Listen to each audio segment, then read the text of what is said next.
Mali yung bakit niya.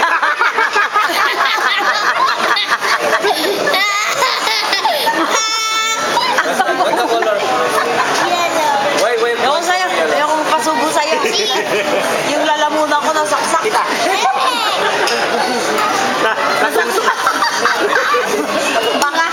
Baka yung natitirang ngipin eh. Laki mo yung ngipin mo. Kasi hindi ka nag-sorry kay Tita o nasa laksak mo ng...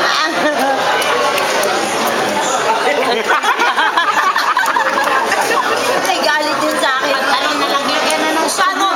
Alam mo kung bakit, Jun? Gawa mo. Sinabihan mo siyang piggy bank. Sino piggy bank? Nagulat ka ako nila eh. Nakita namin. Yung ganyan na siya. Nagalakad. Ilalagay ko to sa Facebook eh. Facebook. Lalaro mo na.